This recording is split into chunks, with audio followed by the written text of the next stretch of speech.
All right, good evening, everybody. It is 4:31 p.m. Eastern Standard Time, and I'm going to talk slowly. My name is Max Cohen. I'm coming at you from beautiful Brooklyn, New York, and this is the MOCA Live podcast. Joining me for the MOCA Live podcast as a co-host today, filling in for Colborne, is CTO of MOCA, Mr. Renee. I'm just going to call you Renee 1337. What's up, Renee? How you doing? Good. Thanks, Max.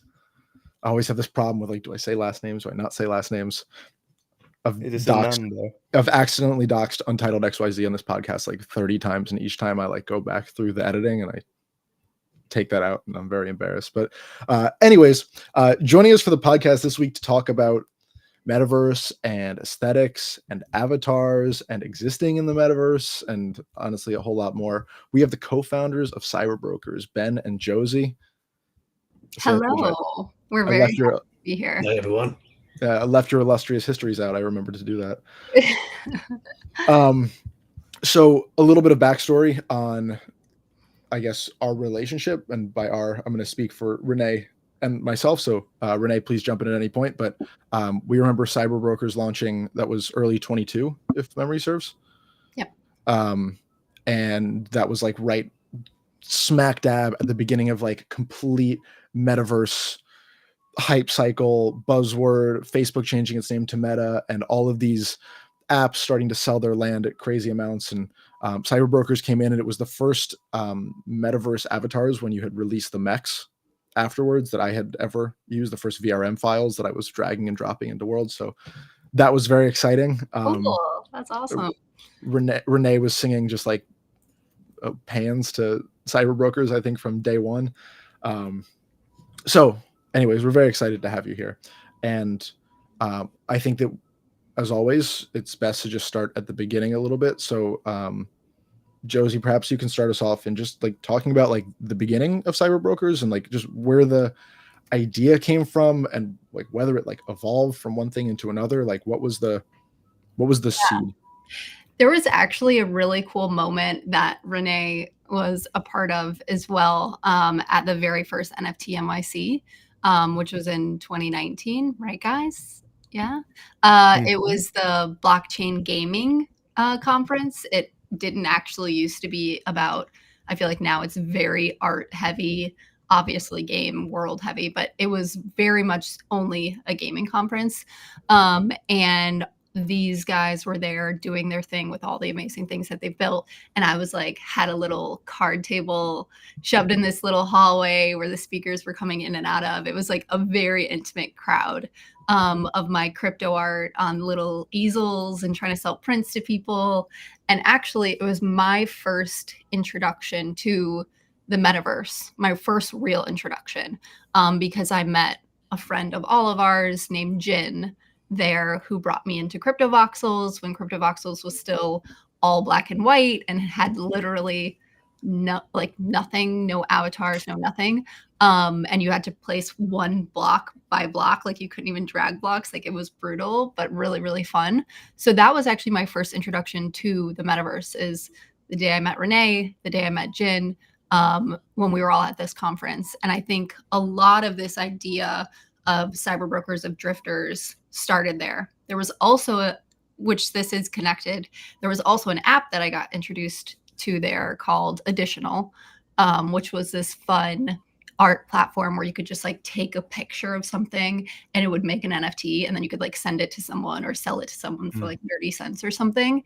And it like got really fun. Everybody was going crazy with it. And then it ended up shutting down like a year later. And it was sort of the first time in this space where people were like, where are all my NFTs? They're gone. I paid for these, or I collected these. I collected stuff that was really sentimental, that was a picture from this, or the artist signed this, and you know, it was an additional NFT and all this stuff. and they were just gone. So that was also a big wake up call for me for Cyberbrokers specifically about storing things on chain and having something really last forever without being dependent on a platform. So I think both of those sort of like ideas were planted then. And then Ben, I don't know, when did we actually start working on Cyberbrokers? Because we worked on it for a long time before launch. Yeah, you sent me a message in April or May of 2020. You were like, hey, I have this idea. So I was like, okay. And then I looped in Rhea at the time, Rhea Myers. So it was, Rhea had to talk about it later that year, but that was when we started talking about all the details, the structure. You sent me a couple of early things of Cyberbrokers that looked very different at the time. Is Rhea Myers on the Cyberbrokers team? I wasn't involved. She was one of the originators. She helped us kind of like solidify our decision to do. Yeah, but then she had so much going on, and it just Ben and I got so deep so quick that she helped us a lot in the beginning.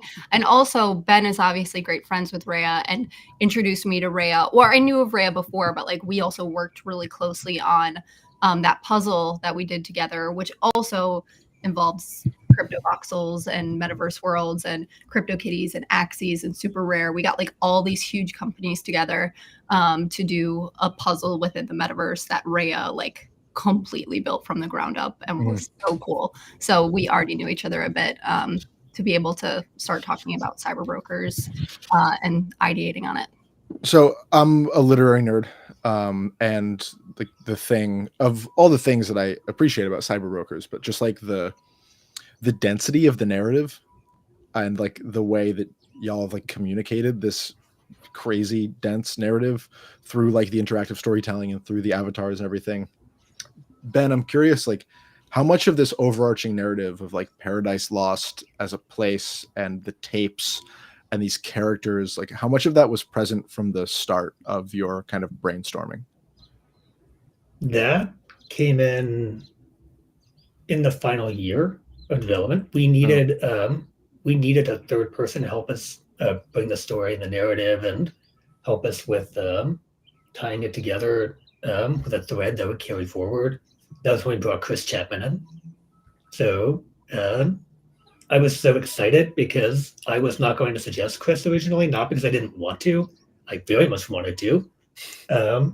But Josie's husband, Andrew, made the suggestion. And the second it came out of her lips, I was like, yeah, that's who I want. I just didn't want to say it because it would feel like I'm just looping him into everything I do. Yeah, it was so funny. Actually, I mean, some background. You suggested someone else, and then I met with them, and I was like, Ben, I feel like this is our baby, and it's so important. And I don't know if this is the perfect. And they were awesome, but like I didn't feel like it was a perfect fit where we could get the story exactly what we had been building and dreamt of for so long. And so then when Andrew was like, what about Chris? And then I was like, oh my God. And Ben and Chris know each other so well. And I love Chris. And then we got on a call and he was just like, yeah, no brainer. And it felt so easy with Chris after that. And I had all of these reservations about, we have 51 talents within the Cyberbroker universe. And so there's like the chefs, the cammers, the warriors, like all of these different types of people that created the Paradigm project and then Paradigm Lost. And so I was telling Chris, I was like, we've done the art for a lot of these, but if you think there's not enough variety or if you think some are wrong, we can change them. And he's like, no, what you have is perfect. And I was like, what? Are you sure? Like, there's no way that we don't have to change any of this. He's like, no, this is perfect. It's going to work. And he like mapped everything out and started writing the story. And we actually released parts of the story even before, in October of 2021, even before we launched, we released the 4 chapters to sort of like set up the universe that these cyberbrokers had been living in. So Chris was definitely the magic with not only the story, but he also came up with all of the names. So all 10,001 cyberbrokers have unique names. So that was a really fun one that he led the charge on. Did that by hand? Yeah, it was, we did like, it was incredible. We had like a massive spreadsheet of everything. All of the rare ones, we went in and like definitely named all of them by hand. And then some of the other names were more generative. We had this really cool, from the list that we had created, but we had a really cool builder that Ben made that we were just like flipping through and saying yes, yes, yes, or like reject this name, it's so bad. So yeah. Just like such a gargantuan undertaking. People don't realize what 10,000 is until you actually sit down and say this is what this number is. I mean, that's crazy because like, you know, I had written a question here about like, oh, well, you know, the Milton influence and the Snow Crash influence and the Blade Runner influence that are also so prevalent. Like, it's just this guy, Chris. I'm sure the collection of you, but so like literary and dense and oh yeah, he's a big nerd for like all of those authors and books, and he also is like a D&D master, and so he creates a lot of stories himself. He's like a just gaming nerd in general and like physical board games, and so he's very imaginative and creative. And in his past he was worked on with Disney and worked on what's the penguin thing I'm blanking on? That was so fun that I used to play. Club Penguin and like all of these things that kind of gave him that or helped. He's a very creative person basically and reads a lot, plays a lot, and it helped him really put together the story pretty easily. I actually remember the first chapter he sent to see if we liked it. And I'm not even kidding you. Like, I haven't thought about this actually in a long time until you asked this, but I was like standing on my bed reading it to my husband because I was so excited about it. And I actually am not a big reader. Like, I listen to audiobooks sometimes, but like I'm not like a person who's going to crack open a book and just sit down and read it. So I was like standing on my bed reading it to Andrew with like different voices for the different characters, and I was like, this is so good. And I was just so happy about it. So yeah, it was literally it's every writer's dream to be spoken about like that. So somewhere I hope Chris's soul is just tickled by this conversation. You know, Renee, you were on Cyberbrokers as a project quite quickly, and you were, you know, beating the drum for it. And I'm curious, like, what about this project and like Cyberbrokers, whether it's the world or the Unchained ism of it all, like what attracts you to this versus like other projects? And God knows there have been a million that have had metaverse aims. Yeah, I mean, it kind of starts with the connection to the team. I knew everyone before the project launched. Chris in particular like was helping me during my first year in Web3 with like storytelling, game design for like a game called Chainbreakers that I was working on. He was like really giving lots of inspiration to me, and I got to know him as a person multiple times in real life as well during conferences, and he's just such a positive personality. And when I heard that he's in that and that Josie does the art, who she already explained that we met during NFT NYC 2019, and Ben came in multiple times in and out, like every time we talked about like technology, and I knew that he's like an amazing engineer. So yeah, I just knew like that's the perfect constellation. And when I saw these things for the first time, I started picking them up, and I never stopped. I never stopped buying Cyberbrokers during whatever market condition. And yeah, now I have like a pretty cool collection. I love to build the mechs. That was great as well. And now Drifters is what's being next. That's even more like personalized and like the avatar for the people.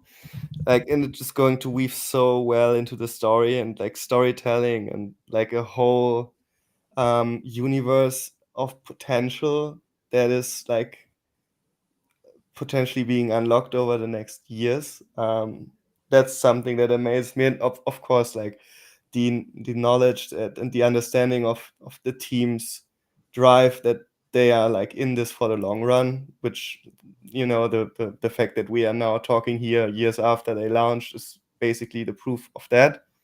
Yeah, and like the special ingredients when like at launch it wasn't even live yet in that form, but at some point when Ben decided to like just spend hundreds of ether to just put the entire collection, like all the SVG vectors on chain, just like the I don't know, cherry on the top of the cake, I just love the whole ethos and vibe around the team and the project and everything that came out since it launched. So Thanks, huge props. Thank you, Renee. We respect you so much. So your opinion is where I'm really honored by that, and I'm sure Ben is. So thank you. Renee brings up like a perfect segue, which is the I guess shocking decision to spend a huge amount of resources to put every single part of Cyberbrokers on chain, and like I think obviously that meant a lot to a lot of people. Like Ben, why was it important to you to like? I mean, why was it important to you both? But like, why was that so necessary? Because I feel like it fits in with the ethos, but I'm curious, like Ben, like what were the first like how'd that idea germinate? For me personally, it germinated in 2020, which, you know, I'm sure everyone has horrible memories of that period of time.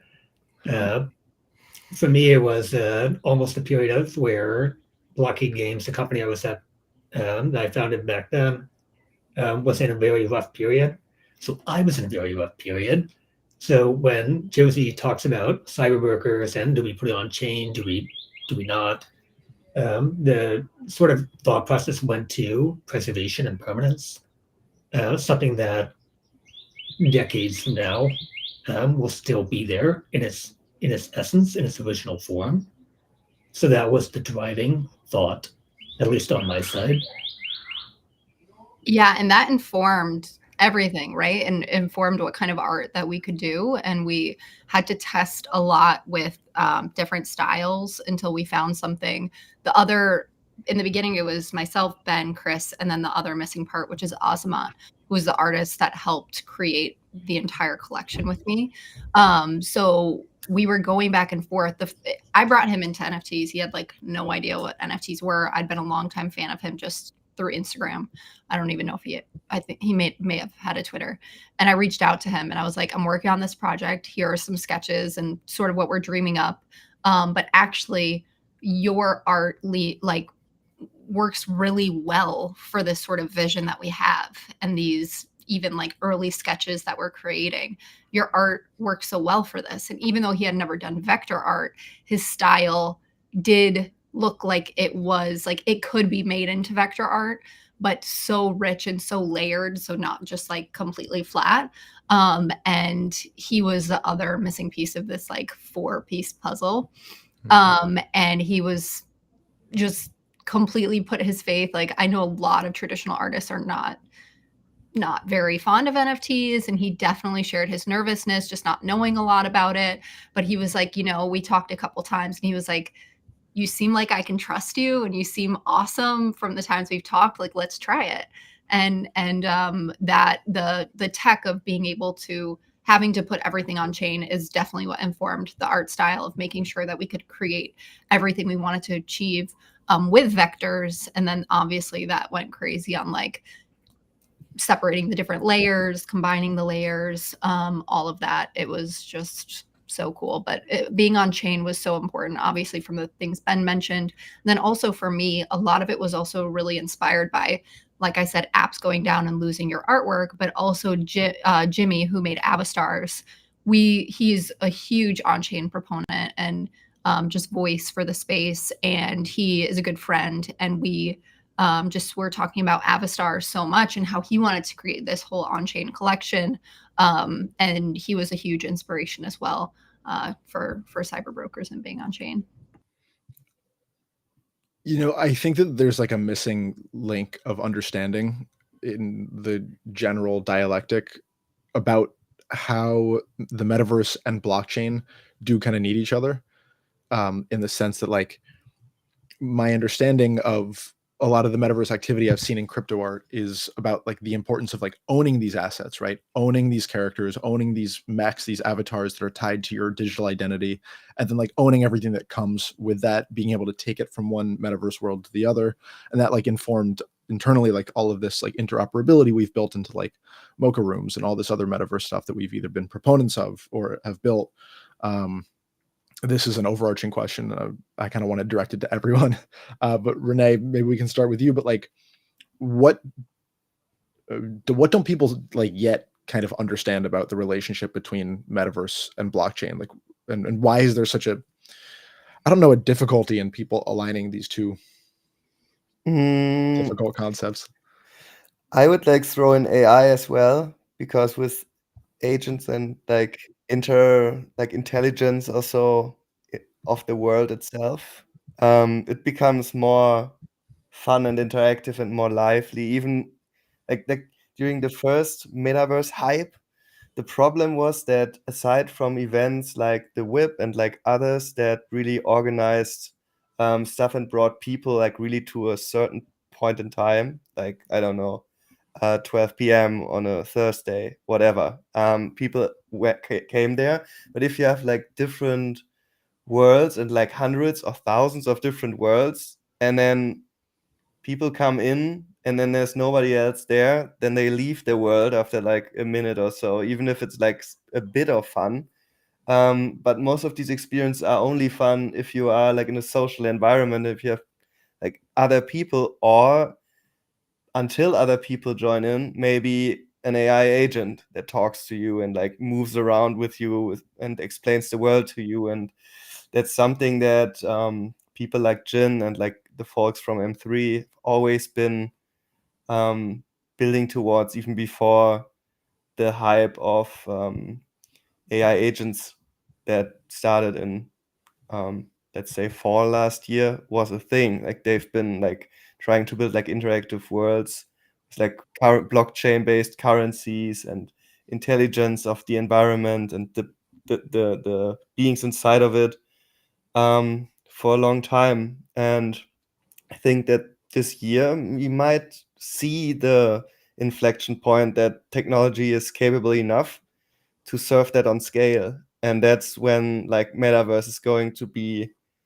really, really fun, and also hard to predict what comes out of it, because like these bots or whatever, like these NPCs that you will see in these worlds, they will be way more unpredictable from their answers and how they phrase stuff. And I think it's going to result in lots of shits and giggles compared to, you know, non-interactive metaverse season earlier. Josie or Ben, do you have any, I don't know, any added context? I mean, perhaps nobody in the whole world is more equipped to talk about like blockchain and metaverse than you two. Yeah, I'll just say, piggybacking off of Renee, is that I definitely agree that AI agents and all of that are going to be a part of this. But even I think there are two things that for sure, and we were just even talking about in our meeting prior to this, that you know, Ben has played a game where you become best friends with a character in the game and different things happen and you get emotional about your best friend that's in the game, even though they're just a character there, depending on what happens to them in the game. And I think a lot of that will also happen just naturally in different metaverses with AI characters, that they will feel like they become your friends. You're playing with their games with them, you're living white life with them. I mean, if you guys have been into VR chat, you know how weird some people could be, like in an awesome way. And some people are fully connected to a random person that is across the world that they don't even know and have relationships with them. Like, this is definitely something that could come out of just AI characters in general populating these worlds, which I think is going to be quite interesting. I think that's even separate of just blockchain within the metaverse. But I do think also in general, I know that you're like, yeah, everyone talks about ownership and all of that, but I do think that that is really what is so powerful when those intersect. You have people that spend their life like 40 hours a week outside of work playing games in a walled garden where you can't exchange assets, you can't sell your characters, you can't do all of these things, or you get blacklisted if you get caught. Like, there is a big deal about owning your characters, owning the levels and the progress that you've gotten or done, owning the physical spaces that you're in.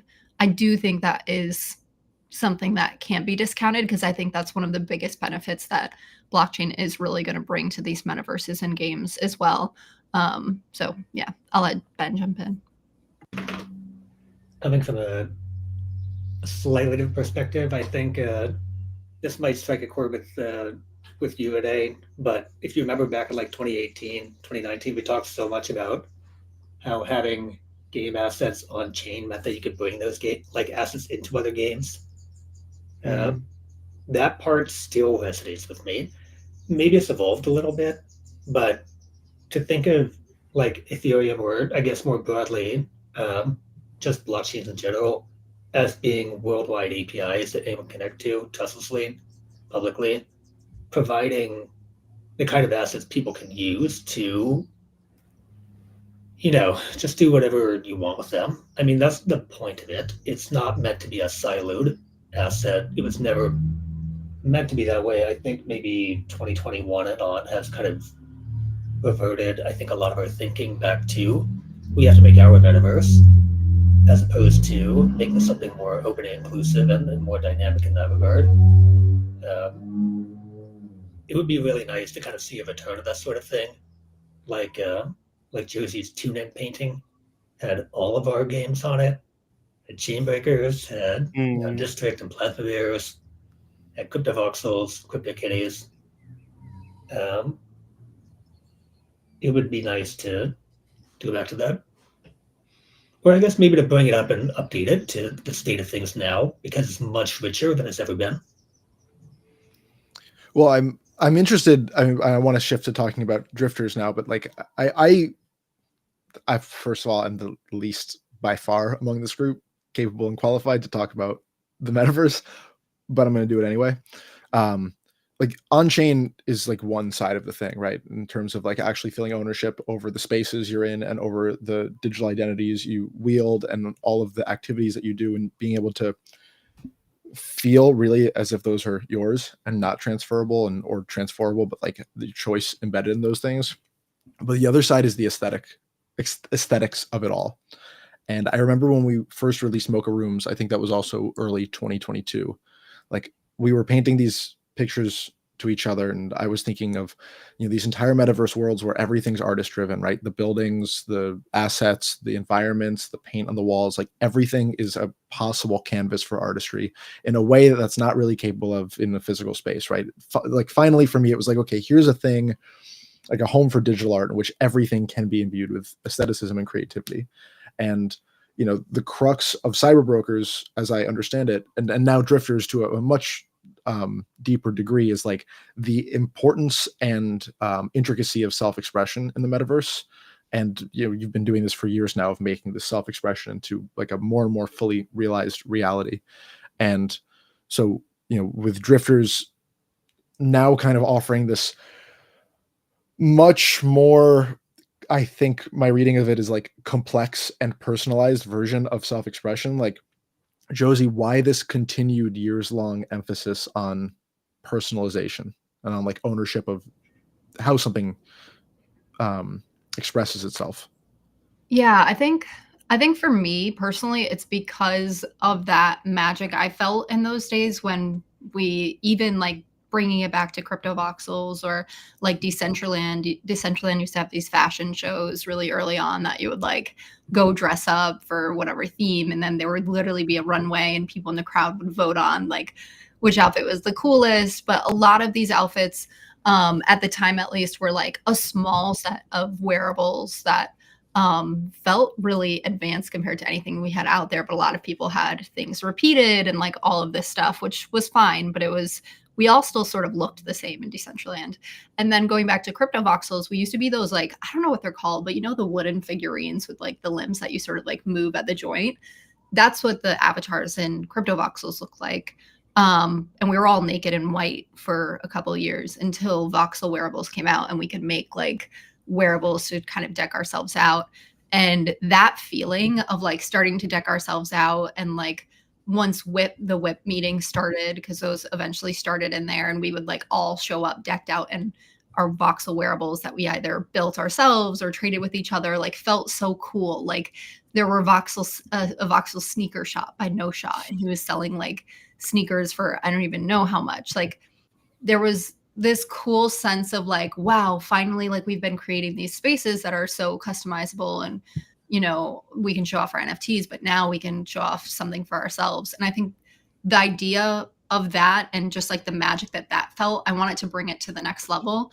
And I've used some avatar builders, even some within the NFT space, that I felt like were cool, but for me weren't exactly my style. And also I felt like they didn't look different enough or didn't have enough like editability. So with drifters, we really wanted drifters to be a canvas for people to not only obviously start with so many different assets, so many different skin tones, so many different hairstyles, having colors where you can update your hair color, being able to really customize the assets. Also, in a lot of avatar builders, you sort of like pick one outfit because they've built with actually building 3D models. It's extremely hard to build a wide set of clothing that all can be mixed and matched together. So normally with avatar builders, you sort of pick an outfit and that's the outfit you get completely redressed in. We wanted to challenge that and have many, many layers that you could wear and mix and match. So we pushed the limits as much as we possibly could with that, with all of those things. And the future of drifters and where we want it to go, we wanted to want to continue to push that. So we want you to be able to wear your favorite artists' outfits as if you are your own canvas and you are your own gallery, wearing your own gallery. But we also want eventually down the road, user generated content where you can put your own patterns on stuff, where you can sell your own things in a future marketplace, something like that, so that it can grow. And we do take pride in the style that we've built. And, you know, you're mentioning aesthetics, like art is first for us, right? Everything we do, it has to be so badass, so beautiful, so cool. We want people to be like, wow, where like this is something that I'm like, you don't just want to create yourself, you want to create an army of all different people because they all just look so cool. And I think you can see that with some of the teasers that we've posted as well. But that's where at least I'm coming from with drifters, really creating that canvas for people to collect on. So like the code here, or I think like one of the codexes here, and the difficulties that like I envision, this is I think ubiquitous to everyone who's building anything in the space, which is like, if you build it, will they come? In the sense of like, you can give people all these tools, and I think so many projects and people, and us included, have like presented the public, the quote unquote public, with like such a wide array of tools, and then actually getting people to use those tools and to act in the way that you hope, like that's a completely different task. And yet cyber brokers as like an IP and as an ecosystem, like the way people gravitated to these mechs and the way people gravitated to this Paradise Lost story was always very impressive to me, and almost kind of, it seemed like almost impossible that so many people were bought into this in the way that they did. And even like today, like I'll see sometimes like people cosplaying as their cyber brokers, like real buy-in in a way which is really, really rare in this space. And like, how the hell did you do that? And I don't know if you want to answer it, or I can as well. But sorry, I know I've just been talking. I think you should answer myself. You know, I think it's a lot from the people. I was just on a podcast with Matthew and Rizzle, and Rizzle was talking about how, you know, he doesn't think people realize that like it's people like me and Ben that are the people that don't know us personally, and the rest of our team that are creating this, right? We're not this huge corporation with massive funding and VC money and like all of this stuff. So we're coming from a different aspect where we are like, not everyone is pouring their blood, sweat, and tears into the project that they do, but it's not the same as working with a massive team that's backed like a Doodles or Apes or whatever that is. So really, there's a couple of things where we can make decisions that we feel are really the best for our users and our community and ourselves, because we are community members. Like that's where we started. And we are still so deeply a part of the community. So every decision we make, we want to feel we would make that decision 10, 20 years from now. And we stand by everything that we do. And I think people know that we are authentic and genuine in the space and trying to build something that is quite special. not trying to grift. Obviously, it's very hard in this space in general with how small the space still is. I'm sure a lot of us thought the metaverse would be a lot further than it is right now. So it is, I won't lie and say that there aren't a huge amount of challenges, but I do think a reason why people do have some of that magic and love their cyber brokers and love the story is because they know that we are genuinely in love with what we're building and we're trying to do right by the project every day with everything that we do. We invest everything back into the project. Like it really is such a labor of love for us. And I think even in our Discord, you see people that come chat with each other and encourage each other, share their own art.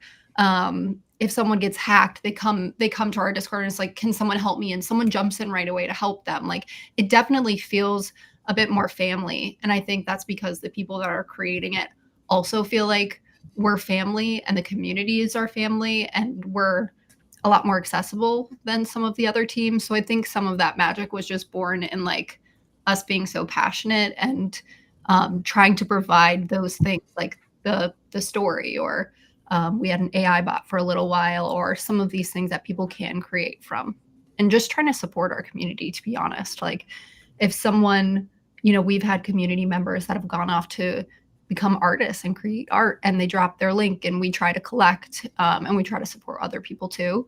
So I think it's just the vibe that the community has and they bring in other people that have that same sort of sense. So yeah. Ben, how do you I guess tripartite, like how do you hope, or maybe just bipartite, but how do you hope and expect that the people who enter into Drifters or enter into the Cyber Brokers universe, the Paradise Lost universe through Drifters will augment the community that you've made? Well, we're hoping to reach a much larger community now by making a Drifters a much more accessible entry point and one that grows continuously. Cyber Brokers is permanent. It happened. It was an event. It is limited. Drifters grows. It changes. One of the things we're kind of hoping for, maybe I'm hoping for it. I didn't really talk to anybody about this, but we have a couple of claims that are going to be very accessible. If you have a CryptoKitty, there are 2 million of you. You can get some wearables. The bio canvas to make a Drifter is pretty cheap. It's like $8. So if you don't already have one, by that time, which is pretty easy to get one, you'll be able to just make something and then just go into whatever world you want. So and then we have the tribute to a lot of money as well, which is an open claim. So where I'm going with that is we're hoping to kind of get people to share and put on Drifters and then take them into the 3D worlds, the ones that everyone is using right now. We want people to look at a Drifter and say, what the heck is that? That looks super cool. Where do I get one? I sound like I'm talking about marketing right now. That's not where I'm trying to go with this. I feel like I'm failing at communicating it, though. No, not at all. It's like spreading, it's marketing speak, like spreading joy, right? But I guess spreading personality is a better way to put it. Josie, I feel like you might want to expand on at least one thing I said.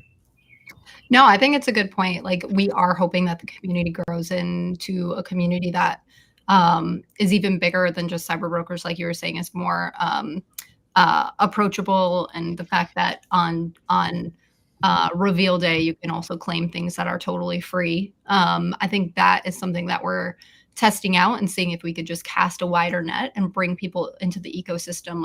We don't necessarily need people in our ecosystem that are all paying players. There could be people who bring a lot of value and are extremely creative and just an amazing community member, which is just as important to us than someone who has collected a lot. There are different places in our community for different types of people, for the creatives, for the collectors, for all of these sorts. And we're hoping that Drifters can sort of be an entry for all of those different types of people to come and just continue to help us create the IP even stronger than it is. you both bring up many good points, but I just want to point to something, Ben, that you had mentioned about like people looking across these worlds and pointing at someone saying like, I want to look like that, or I want those things. And like the subtext to that is that you need people in worlds together in order to make that happen, right? You need actually like a place in which two or more people are going to be looking at one another and saying, I want to look like that. And, you know, the further you get into the metaverse as, and this is a reductive description, but like as a product designer, and I think we do the same thing at MOCA with rooms, like we're reliant on an entirely different beast of an industry, which is like the worlds themselves, right? As the people who are creating avatars or architectures or, you know, the quote unquote like assets to populate these places, like you still need these places to be viable. And I think that's something that we've struggled with internally, is that it's not like, it's hard to get people to even enter into the realm in which they can see these things and how wonderful they are. And I guess I'm just curious, like, you know, your team has been building metaverse, like within the metaverse and also like metaverse adjacent products for 3 years. Like, is it difficult kind of being at the mercy of like a kind of much larger and slower to innovate industry that is out of our control? Yeah, extremely. I mean, I think a lot of us thought the metaverse and blockchain gaming and all of this would be a lot further than it is right now. I don't think that's a shock to anyone, or if any of you disagree, please jump in. But these guys have been building blockchain games for, I don't know, 7 years, 8 years. And the space still sometimes for me feels like it really hasn't grown that much. And like, if anything, some of the earlier times felt even better and more magical and more fun because people weren't really doing speculating, or so much money wasn't involved. Everything was really cheap to do. And so people that were here were experimenting because they loved it and it was really fun. So I do think it's hard. You also hear about games constantly that were really well funded that get shut down. So I do think that this space, at least for me personally, for sure, it's definitely discouraging seeing that it hasn't grown as big as we all expected. And it's sort of still a question mark for me. And I talk with people that are smarter than me to try to get some insights on where it's headed. I'm still extremely confident in NFTs in general, and the metaverse in general. And I mean, I think it's a really obvious direction. Like, we're all on our phones, like, or in front of screens, like 95% of our days. And it's just getting a higher and higher number with each generation. So I definitely think the metaverse and being immersed into digital identities and everything is never going away. But I do think our space is a lot slower than any of us expected. Yeah, totally agree. I mean, this whole NFT thing might be called different, and that's also something we talk about during the bear market, that there will be probably a new word phrase for it, but I cannot imagine a world in which, like, check out Counter-Strike skin trading. Like, all of the stuff is already happening. The same people who are shitting on NFTs are gambling with not NFTs because it's in a centralized database. It should be worth less, but weirdly they are paying like $5,000 for a Gambit knife or an AK-47 with like a spray logo of a certain artist, and they do not want to accept that NFTs are going to be a thing, but they are already like in the drain. Like, they are already addicted to NFTs. They just don't understand that they are. So I don't think it's going away. No. The only like friend of mine who understood NFTs when I like first got into this was a guy who played a lot of Counter-Strike. And yeah, he saw like people buying and selling like Counter-Strike, like knives and guns for like $20,000. And he's like, oh yeah, I get NFTs. I was like, this is ludicrous, right? You just like buy a knife to use in this one game you can't take out of the end of the game. He's like, yeah, I guess it would be cool to be able to take that to like a different game. I guess it would be cool. Would be cool if there was a name for that. But like Tim Sweeney, like founder of Epic Games, like he is kind of on our side from what I feel. I also watched the Lex Friedman pod from last week. I think he was there, and he was talking a lot about the open metaverse and interoperable game items. And like I feel that people like him who are in this industry for 5 decades or whatever, I don't know, like he was really one of the first person building a game engine on the planet. So early John Carmack days, like these true pioneers, if we have one of those people, which is Tim Sweeney, advocating for the same direction, I really hope that the needle is going to move more into the direction that we see as the future. I'm totally with Josie on that front, and I mean, it has to happen. I don't see another. I agree. It has to happen. And also, I mean, the gaming industry, just to put that in perspective, is bigger than the film and music industry combined. Like that's crazy. Like the music industry and the film industry, it's bigger than both of those combined. That's nuts. So like I feel like it's just such a no-brainer. But so I'm also drinking the Kool-Aid, so let's offer just a final bit of Kool-Aid to everybody. I'm curious to know, like, if we were to look at the range of outcomes for cyber brokers and drifters and this entire universe that you two have created, and we just go to the most optimistic maximalist slice, right? What is the best possible range of outcome, right? What is like the absolute pipe dream?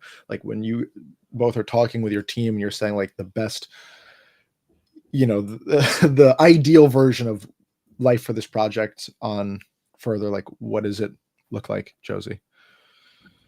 Yeah, I think for me, it's multiple routes. The best definitely centers around us eventually growing into a game that's extremely fun to play, where you can bring your assets in, you can decorate your apartments, you can play different types of games. You can also bring those assets other places in other worlds, which we're already doing, but then also really building the IP. So having some of our characters be pop stars, creating mini series, really taking advantage of also just all of the new AI products that have been released that are allowing people to create music and do all of those things. So really bringing the IP to the next level where we can capture an audience wider than Web3 and just get people in love with the characters, the style of art, and bring people in a different way with gaming and a larger IP would be a dream for me.